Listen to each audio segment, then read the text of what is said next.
નવસારી જિલ્લાના જલાપોર તાલુકાનું નાનું કકરાડ ગામ જે ક્યારેય વિદેશી યાયાવર પક્ષીઓથી ગૂંજતું હતું ત્યાં હવે સન્નાટો છવાયો છે.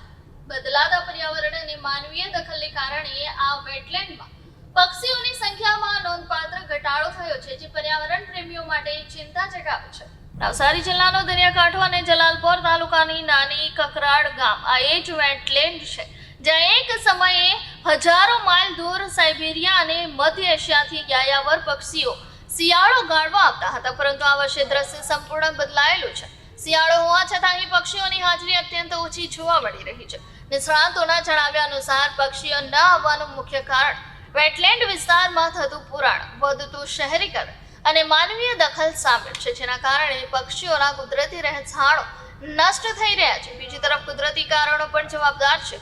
કચ્છ અને ઉત્તર ગુજરાતમાં વધેલા વરસાદને કારણે ત્યાંના જળાશયો ભરાઈ જતા પક્ષીઓ હવે ત્યાં જ રોકાઈ જાય છે અને દક્ષિણ ગુજરાત સુધી પહોંચતા નથી. એક સમય એવો હતો જ્યારે નાની કકરાડના કાંઠા વિસ્તારમાં 500 થી વધુ સાઇબેરિયન પક્ષીઓ, ફ્લેમિંગો અને અન્ય જાતિના પક્ષીઓ જોવા મળતા હતા, જેને જોવા માટે લોકો દૂર દૂરથી આવતા હતા. પરંતુ સમય જતાં આ દ્રશ્ય અદ્રશ્ય બની ગયું છે. નવસારીના વેટલેન્ડમાંથી વિદેશી પક્ષીઓનું ઓછું થવું એ પર્યાવરણ માટે ખતરાની ઘંટડી સમાન છે. જો તંત્ર અને સમાજ સમયસર જાગૃત નહીં થાય તો કદાચ આ યાયાવર મહેમાનો હંમેશ માટે વિદાય લઈ લેશે. મારું નામ ડોક્ટર આદિલ કાઝી છે. હું અહીં વન્યજીવ વિજ્ઞાન વિભાગ એટલે વાઇલ્ડ લાઇફ સાયન્સીસ વિભાગમાં કામ કરું છું. છેલ્લા 20 વર્ષથી અમે નવસારીના કાંઠા વિસ્તારમાં પક્ષીઓનો અભ્યાસ કરીએ છીએ. 2005ની હું વાત કરું તો 2005માં મને યાદ છે કે મેં ખૂબ બધા ઓછામાં ઓછા 500 થી વધારે પેલિકન્સ કકરાડ વિસ્તારમાં જોયા હતા. ફ્લેમિંગોસ હજારોની સંખ્યામાં જોયા હતા. 2017નો એક સર્વેનો ડેટા છે, એમાં પણ અમે 3000 થી વધારે પક્ષીઓ જોયા હતા. પણ ધીમે ધીમે ક્રમશઃ આ પક્ષીઓની સંખ્યામાં ઘટાડો થાય છે. સંખ્યામાં અને સ્પીસીસમાં બંનેમાં ઘટાડો થાય છે.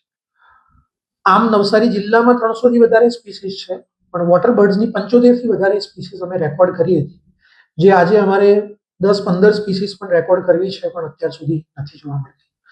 આના ઘણા બધા પરિબળો છે. ક્લાઇમેટ ચેન્જ એનું એક છે, વાતાવરણમાં જે ફેરફારો થઈ રહ્યા છે તે એક છે, પાણીનો જે સંગ્રહ છે એ પણ એક છે. માઇગ્રેટરી બર્ડ્સને 15 થી 25 સેન્ટીમીટરનું પાણી કન્ટિન્યુઅસલી જોઈએ.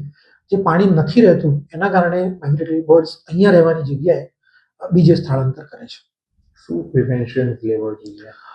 મને એવું લાગે છે કે જો પાણી આપણે રાખી શકીએ વધારે સમય માટે, અને સરકાર દ્વારા કે વન વિભાગ દ્વારા કે લોકો દ્વારા જો પાણીને સંગ્રહ કરવાની જો કોઈ પરિસ્થિતિનું નિર્માણ થાય, જેમાં એક વેટલેન્ડ જેવું ડેવલપ થાય, એક એવી ઇકોસિસ્ટમ ડેવલપ થાય કે જેમાં જેમ મેં વાત કરી 15 થી 25 સેન્ટીમીટરનું પાણી એ લાંબા સમય સુધી રહે, ખાસ કરીને શિયાળામાં જો રહે, તો આ પક્ષીઓ ફરીથી અહીંયા આવતા થઈ શકે છે અને ફરીથી જે આ નવસારીનો કાંઠા વિસ્તાર છે પક્ષીઓથી ફરીથી એ સ્પીસીસ આવી શકે છે અને વધી શકે છે.